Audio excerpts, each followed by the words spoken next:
제가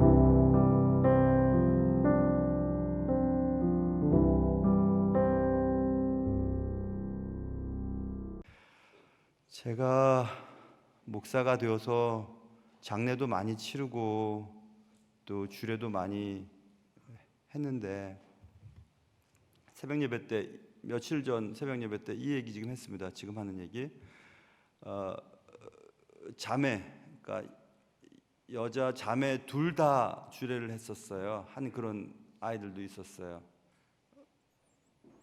큰 언니 결혼 주례하고 그 동생 주례하고, 언니는 잘 살았는데 둘째는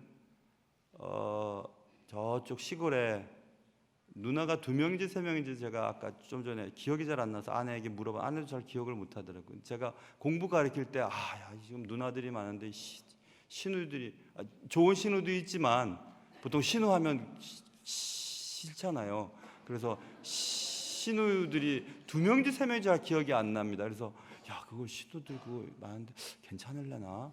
제 기억으로는 3명이었던 것 같아요. 그래서 진짜 많네. 신우이가 3명인데 아침 먹고 신우, 두점 먹고 신우, 점심 먹고 신우, 어떡하지? 그걸로 시집을 가야 되니까. 그래서 걱정을 했었었는데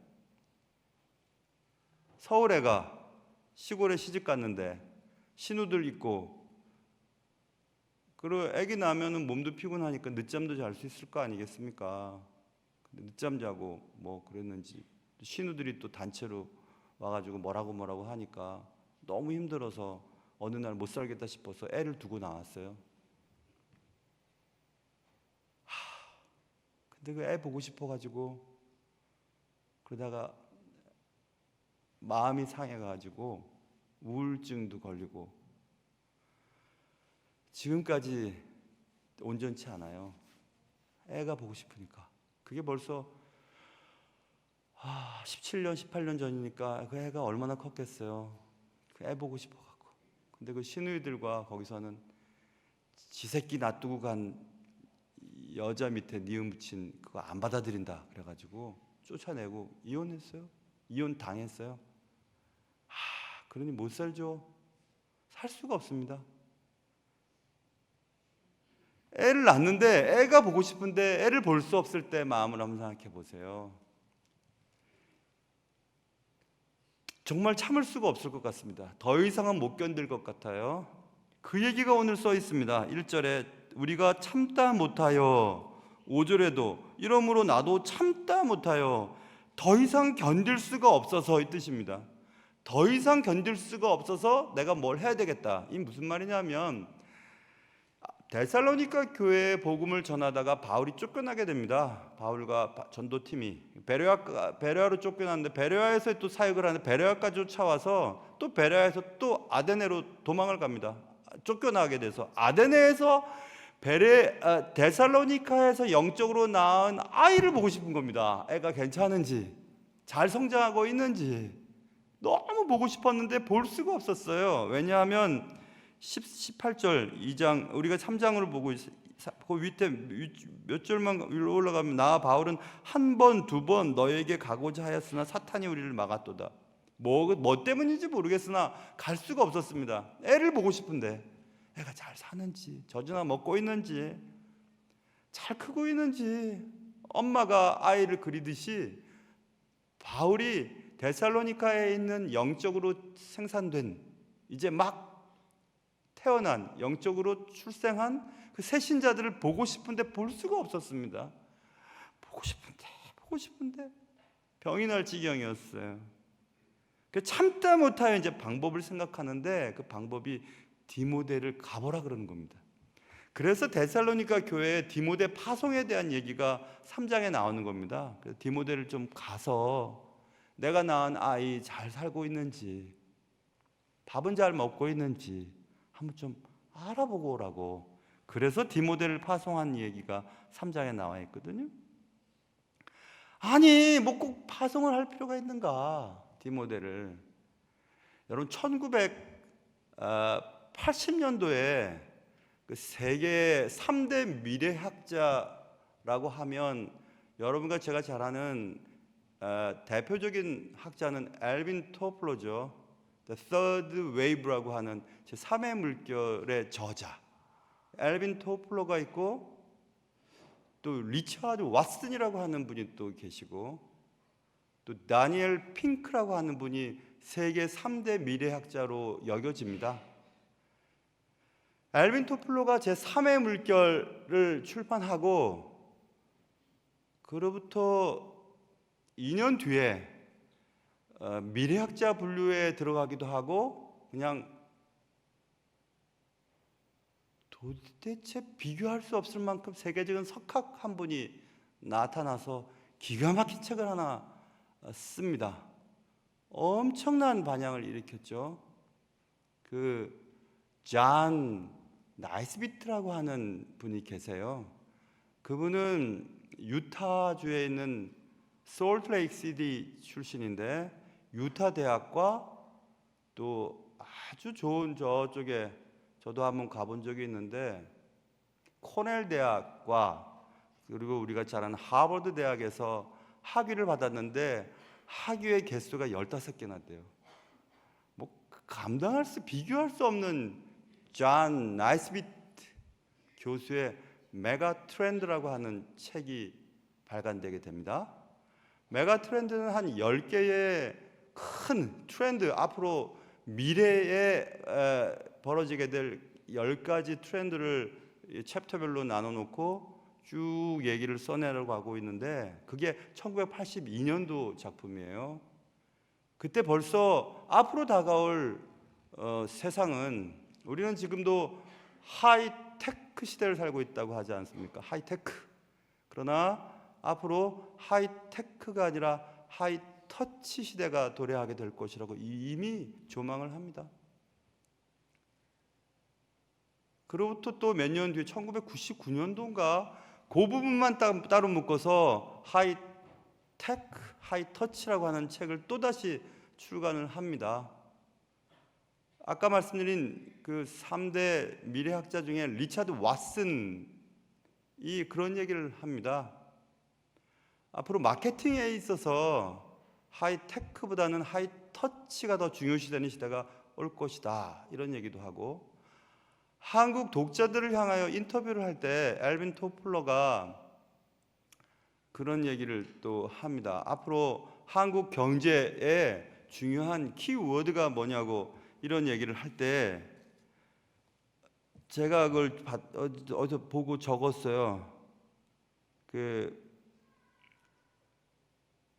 엘빈 토플러는 이렇게 얘기합니다. 앞으로 한국의 사회에 필요한 것은 플렉시빌리티라고 하는 유연성과 오픈니스, 개방성이 필요하다. 지금 제가 왜 이 얘기를 하는지 조금 이따 할 겁니다. 그리고 아까 말씀드린 존 나이스비트도 한국의 사회의 경제 돌파구가 무엇인지 설명해 달라고 말할 때, 오픈 마인드, 열려진 마음과 앞으로 네트워크가 중요한 시대가 될 거다. 특별히 한국적인 사회에서는 이미 예견했습니다. 아주 오래전에 앞으로의 고기술보다 하이터치는 고접촉, 고감도, 고감동, 이렇게 번역이 돼요. 그래서 감동을 주는 삶이 필요하다, 한국이나 앞으로의 삶에. 그런 얘기를 이미 예견을 합니다. 오늘 제 일정은 되게 바빴습니다. 아침 10시부터 11시까지는 저랑 같이 저희 교회에서 사역했던, 그리고 우리 교회 청년을 낚아채고 할 수 없이 눈물을 흘리며 다른 교회 갈 수밖에 없었던 우리 김현옥 목사가 뭐 상의할 게 있다고 만나자 그래서 만나다가 11시부터는 제가 첫 사역지의 선생님, 그러니까 지금 박상열 목사 어디 앉아 있어요? 박상열 목사를 가르쳤던 주일학교 선생님, 그리고 제가 가르쳤던 청년, 그리고 그 김범수 집사는, 지금 집사죠, 집사는 청년 때 주일학교 못하겠다고 거의 울면서 저한테 왔었습니다. 상렬이 때문에 정말 주일학교 못하겠습니다. 말을 안 들어요. 애가 떡볶이 사준다 그러면 쫓아오고, 공부 가르치면 책상 밑으로 숨어가고, 그래가지고 그 김범수 집사 아까 같이 셋이서 밥 먹었어요. 꼼짝도 못합니다. 죄인이기 때문에 박상렬. 그래서 그 김범수를 만나서 얘기를 했는데 김앤옥 목사는 여기 목동에서 사역하니까 차 타고 막 쪼르르 오면 금방 왔어요. 만나고 이제 김범수 집사랑 얘기하다가 너 못하고 왔냐? 이렇게 얘기했더니 50살이에요. 그래도 아직도 청년 그때 가르쳤기 때문에 못하고 왔냐? 차 놔두고 지하철 타고 버스 타고 왔어요. 김포 살거든요. 얼마 걸렸냐? 한 1시간 반 정도 걸리던데요. 가는데 또 이 더위에 보내려니까 마음이 그래서 그럼 저쪽에 공항철도까지 태워줄게 하고 태워다 주고 왔는데 태워다 주고 가면서 제가 얘기했어요. 이 더운데 뭐 하러 왔냐? 전화로 하면 되지. 그래서 자기도 떠날 때 그렇게 생각해 봤답니다. 야, 내가 오고 가고 3시간 넘게 걸리는데 이 뙤약볕에 강남우 목사님 만나러 가는 게 좋은 건가? 안 좋은 건가? 지가 온다 그래서 오라 그랬으면 제가 오라 그러지 않았어요? 그랬더니 잠깐 그렇게 생각했다가 그래도 날 좋아하고 날 만나면 기뻐하고 옛날 같이 청년부 할 때 그 뜨거운 부흥을 경험했던 그게 기억이 나니까 만나러 가야지 하고 왔다는 거예요. 제 마음속에 감동이 왔을까요? 안 왔을까요? 어쩜 이렇게 잘 맞히세요? 왔어요.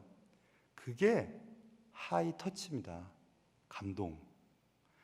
도저히 시간이나 또 재정을 생각해 보면 손해지 않습니까? 뭐하러 옵니까 이 더위에? 뭐 별다른 얘기도 없어요. 인간도 안 될 것 같은 박상렬 목사로 있는데 한번 다시 보고 싶기도 하고 뭐 그런 거 내가 잘 있어 하면 그만이죠. 그래 뭐 그게 바로 하이 터치 아니겠습니까? 뭐하러 그렇게 해? 자식을 낳아본 분, 자식을 길러본 분은 압니다. 뭐하러 그 자식들한테 그렇게 해?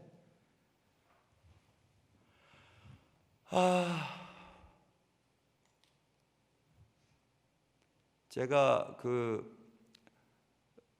어릴 때 어머님이 제가 우유 먹고 싶어 해서 우유 배달했다는 얘기 했잖아요. 서울 우유 병에 든 우유 배달해서 이상하게 끝까지 먹는 게 멋져 보이지 않아 갖고 조금 남겼거든요. 그러면 이제 남기고 가면 저쪽에서 소리가 나서 보면 어머님이 서울 우유 병 그거 마지막 먹으려고 그렇게 하고 계셔서 에이 저렇게 그렇게 생각했다가 제가 제일 비싼 요구르트 중에서 WILL 있습니다. 그거 우리 막내 먹으라고 제가 안 먹거든요. 막내도 요만큼 남기면 이거 왜 남기지 하고 이렇게 하다가 옛날 생각이 난 거예요. 어머님이 그렇게 한 게. 근데 그 얘기를 왜 했지 지금? 무슨 말 하려고 했었었는데요. 무슨 말 하려고 했는지 알려주세요. 무슨 말 하려고 했지? 그쵸? 그래도 생각이 안 나네. 그래 모르겠어요. 아무튼 생각은 안 나는데 그런데 좀 이따 생각나면 다시 얘기하겠습니다. 요즘에 잘 생각이 안 날 때가 있어요. 왜 그럴까? 자녀를 사랑하기 때문에 그런 거잖아요. 왜 그렇게 그것 때문에 그래요. 그래서 오늘 새벽 예배 마치고 제 방에 위를 한 6개인가 8개를 누가 비닐봉다리에 싸서 놨더라고요. 제 설교를 들은 사람이에요. 분명히 들은 사람이에요. 그래서 제가 누군지 모르지만 마음껏 축복합니다. 8개인가? 정확하게 생각 안 났어요. 왜냐면 안 먹고 다 애 먹으라고 또 다 냉장고에 넣어놨거든요. 한 80개 정도 주면 제가 먹을까? 8개는 제가 못 먹겠어요. 8개 정도는 애가 먹어야 되니까 월요일부터 다음 주 월요일까지 먹으면 8개잖아요. 그래서 한 80개 주세요. 나중에 주려면. 그럼 제가 그중에 한두 개 정도 먹지 않을까 싶습니다. 아니면 뭐 한 달치 그냥 끊어주든가. 그러면 제가 걱정 안 할 텐데. 농담입니다. 그래도 진담으로 듣는 사람도 할 수 없어요. 그런데 그게 자녀들을 둔 마음이죠. 영적으로 태어나게 만들었는데 데살로니가 교회 교인들을 보고 싶은 거예요. 참을 수가 없었어요. 그런데 굳이 가볼 필요가 뭐가 있어요? 자기가 배 아파서 나은 것도 아닌데. 근데 보고 싶었어요. 왜냐하면 그렇게 애를 쓰고 한 영혼을 구원시킨 경험이 있는 자들은 그 낳은 아이가 밥은 잘 먹는지 잘 성장하고 있는지 궁금할 수밖에 없습니다. 그래서 참다 못하여서 디모데를 보낸 사건이 눈에 들어오게 되었습니다. 그래서 디모데를 보내서 2절 보세요. 하나님의 일꾼인 디모데를 보낸다. 왠지 아냐? 이는 너희를 굳건하게 하고 너희 믿음에 대하여 위로함이라. 위로함으로 아무도 이 여러 환난 중에 흔들리지 않게 하려니라. 이렇게 설명을 하고 있습니다. 그러니까 바울이 디모데를 보낸 이유는 굳건하게 만들고 새로 태어난 아기 같은 데살로니가 교회 교인들이 그리고 위로하기 위해서 그랬다. 잘 보세요. 위로라고 하는 단어를 기억해 보세요. 위로하기 위해 너희를, 내가 엄마는 못 가지만 디모데를 보내는 것은 엄마 같은 내 마음을 가진 디모데가 가서 너희들 위로하려고, 믿음을 위로하려고 보냈다, 이렇게 얘기했죠. 위로, 믿음을 위로하기 위해. 근데 딱 넘어가 보면 7절 보면 이러므로 형제들아, 형제들은 데살로니가 교회 형제들입니다. 우리가 모든 궁핍과 환난 가운데서 너희 믿음으로 말미암아 너희에게 위로를 받았노라. 이게 또 무슨 말일까? 엄마가 아이가 잘 자라는 것을 보면 위로를 받죠. 그리고 또 위로해 주려고 보낸다, 이렇게 말했는데 가만히 생각해 보니까 엄마가 아이를, 혹은 이 바울이 데살로니가 교회를 보는 것은 위로만 해주려고 그런 게 아니라 그 아이들이 잘 자라는 것을 보고 위로를 받으려고 하는 거구나, 이렇게 말할 수 있잖아요. 믿음을 위로하게 하기 위해서, 아니면 너희 믿음으로 말미암아 너희에게 위로를 받기 위해서, 이렇게 말하고 있잖아요.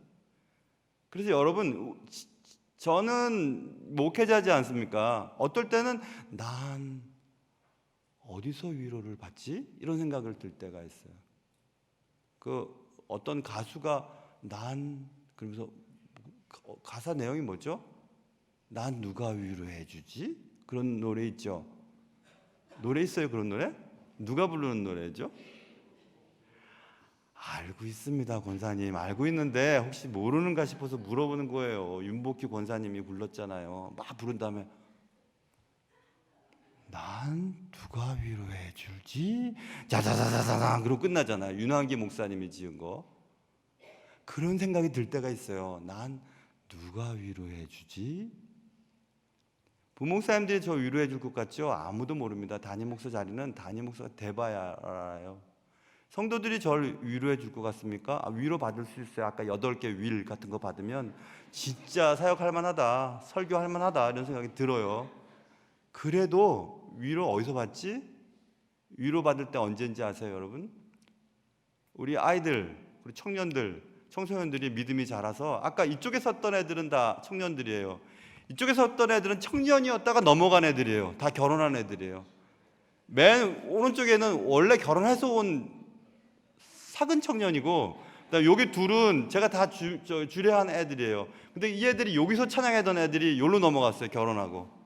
이쪽에 까만 옷 입은 애들 둘도 내가 보니까 사귀는 것 같기도 해요, 눈빛이. 아니면 모르겠어요. 아닌지는 아닌지 모르겠는데 보니까 옷을 갖춰 입고 둘이서 같이 노래를 부를 때 슬쩍슬쩍 보니까 여기서 찌릿찌릿하는 게 느껴지는데, 내가 볼 땐 그래. 나는 굉장히 그 연애 전문가니까 찌릿찌릿하는 게 느껴지는데 난 모르겠어요. 사귀니? 그렇지, 봐봐, 저럴 줄 알았어. 그런 것 같더라고, 애들이 보니까. 근데 여기 애들이 또 잘 자라서 이렇게 딱 넘어갈 겁니다. 그런 걸 볼 때 위로를 받아요, 제가. 목회할 만하다. 여기 무당 출신 우리 오셨어요? 우리 저기.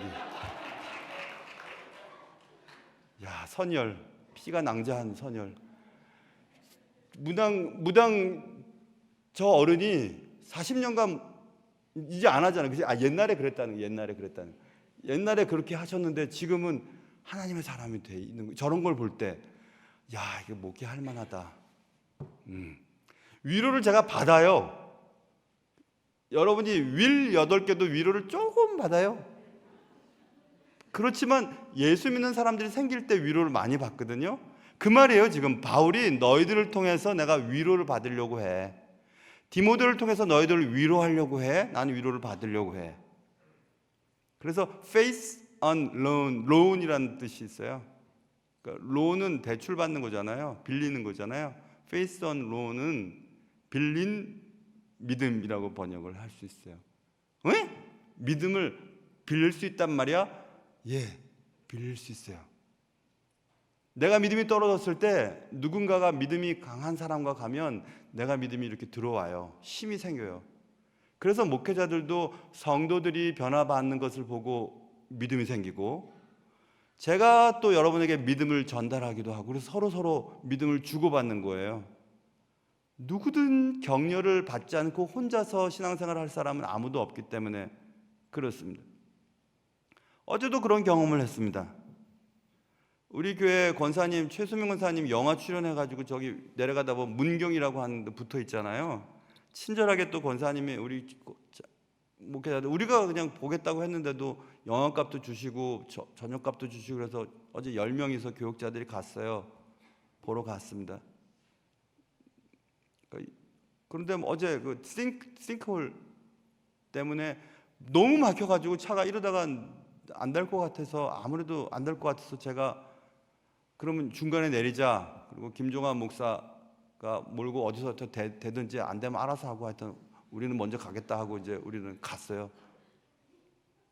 그래서 이제 어떻게 찾아가는데, 안 가본 영화관이니까 핸드폰에 지도를 보고 이렇게 가는데, 제 느낌으로는 예전에 갔던 그 영화관인 줄 알고 느낌을 따라서 갔지요. 지도가 막 빨리빨리 안 보이니까 한 20분 정도 걸었을 걸요. 그 대학볕에 걷다가 거의 도착했는데 길을 놓쳤습니다. 분명히 이쪽으로 가는 건 줄 알았는데 분명히 지도는 반대 방향을 가리키고 있었어요. 나머지 부목사님들과 전도사님 막 나 따라오는데 큰일 났어요. 이거 어떡하지? 여기서 어떻게 하면 좋지? 그런데 이제 그 무리 중에 한 분이, 목사님 그쪽 방향이 아니라 이쪽이에요. 학교 안에 있어요. 그 극장. 미리 알아봤나 봐요. 아, 그러냐고 보니까 반대 방향이더라고요. 거의 가깝고 반대 방향이었어요. 그래서 또 다시 돌아서 학교 안으로 들어가가지고 영화관을 찾았습니다. 찾아가지고 막 땀을 칠칠 흘리고, 저의 선택 때문에, 저의 느낌, 늦을 것 같으니까 느낌 때문에 그렇게 걸어서 왔잖아요. 근데 불과 한 3, 4분 뒤에 김종환 목사가, 그 기린 같은 목사가 차를 대고 또 왔어요. 그럼 뭐하러 내가 20분을 이 많은 사람들 데리고 돌아다녔지? 얼마나 창피하고 미안하던지. 근데 저한테 욕한 사람은 하나도 없었습니다. 집에 가서 욕은 실컷 했겠죠. 목사님을 따라다니고 이 더운데 말이야 20분이나 걸고, 차라리 차 타고 있었으면 시원한 데 갔다가 올 텐데. 뭐야 이거? 여러분, 신앙생활 할 때 3F가 있어요. 3F. 3F는 첫 번째 F를 따지는 겁니다. 첫 번째 F는 말 그대로 faith예요. 믿음입니다. faith. 그 다음 하나 F는 뭐냐면 fact예요. fact. 사실. 나머지 세 번째 F는 feeling이에요. feeling. 자, 우리가 신앙생활 할 때 어떤 그 뚝 위나 아니면 울타리의 좁은 길을, 산길을 좁은 길을 간다고 생각해 보세요. 3명이 갑니다.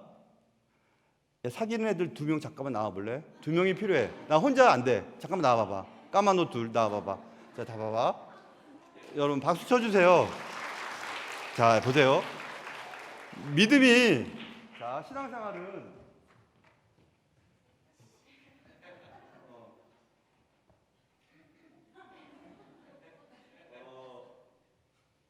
네가 맨 뒤에 서봐. 그리고 너는 여기 있어. 내가 요 앞에 있을게. 잘 보세요. 신앙생활은 내가 팩트예요. 사실. 성경에 있는 것처럼 너 이렇게 되면 이렇게 돼 하는 게 사실이잖아요. 팩트예요. 얘는 믿음이에요.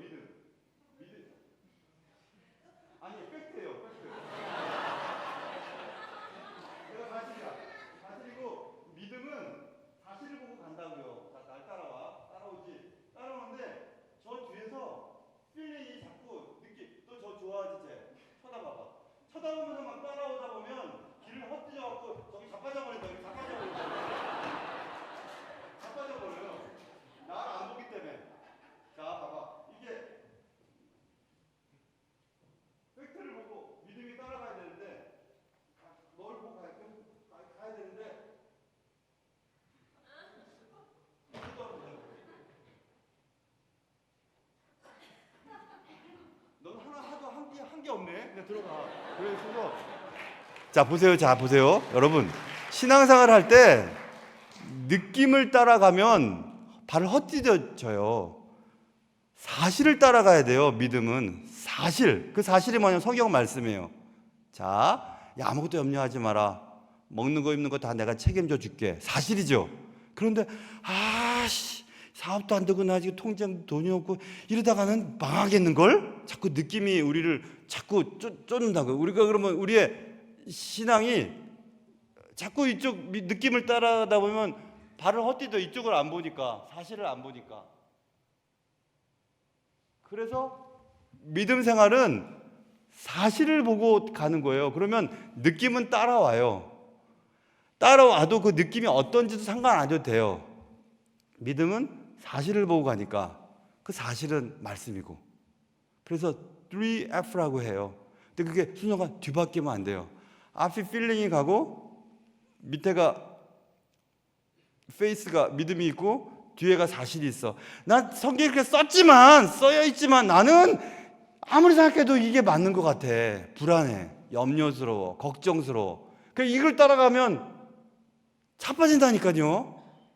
안 돼요. 여러분의 신앙이 뭘 쫓아가고 있는지 꼭 기억해 보세요. 그래서 말씀이 필요한 거예요. 말씀. 근데 그 말씀이 느껴지고 받아들일 때도 있고, 말씀이 받아들여지지 않을 때도 있고, 믿음이 약해질 때도 있고 떨어질 때도 있어요. 사실을 바라볼 때도 있고 바라보지 못할 때 자꾸 이 뒤가 뭐 걱정도 되고 막 이러거든요. 그때 목사님 방향이 반대예요, 이쪽이에요 라고 얘기해 주는 사람이 필요해요. 그러면 정신이 차려지는 거거든요. 그게 누가 하냐면 내가 할 수 없어요. 누군가 해줘야 돼요. 그래서 크리스찬들은 커뮤니티라고 하는 게 꼭 필요해요. 공동체죠. 바울이 고민하고 생각했던 것은 각 교회를 세우고 교회의 건강한 공동체를 만들어내는 겁니다. 그리고 떠나는 거예요. 그래야만 믿음을 서로 보충해 주는 겁니다. 그래서 자 보세요. 그래서 오늘 본문에 보면 오늘 본문에 10절 보세요. 10절 한번 같이 한번 읽어볼까요? 같이 10절 시작.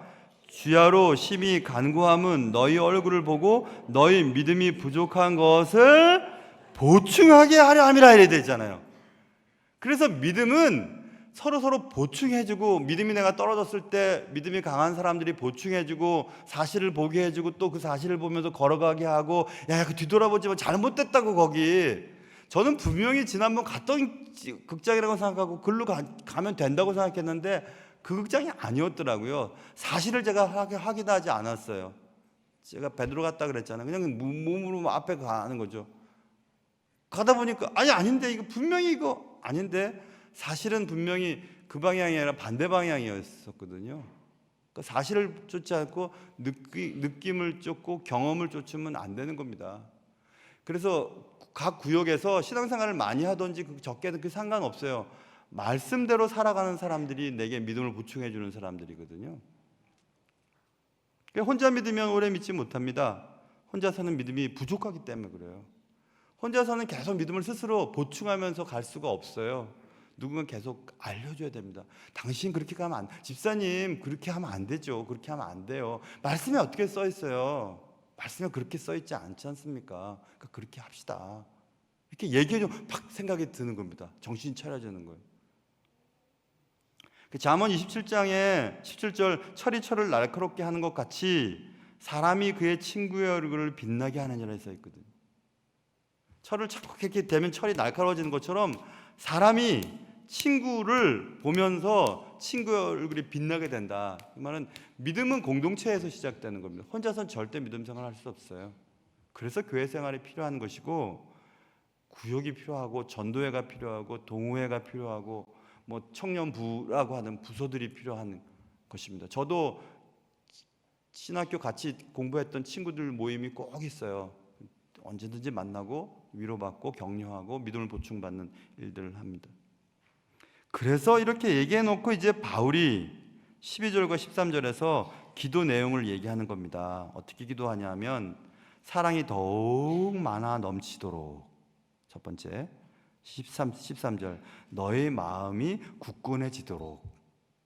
셋째, 하나님 앞에서 거룩함에 흠이 없게 하시기를 원하노라 하고 세 가지 기도 제목을 딱 나누는 겁니다. 자, 우리도 믿음은 대출이 가능한가요? 라고 하는 질문으로 오늘 말씀을 나누었습니다. 여러분, 믿음은 대출 받을 수 있어요. 좀 여유 있는 사람들로부터 자극받고 도움을 받을 수 있어요. 그래서 또 힘을 내고 그렇게 하는 겁니다. 그래서 구역 예배는 정말 중요해요. 그리고 어떤 부서 내에 존재하는 것은 매우 중요합니다. 그래서 오늘 우리는 여러 가지 얘기들을 통해서 그래, 내가 믿음이 부족할 때 보충해주고 또 누군가를 보충해주는 그런 좋은 커뮤니티를 만들어야 되겠구나 라는 생각을 하게 되었습니다.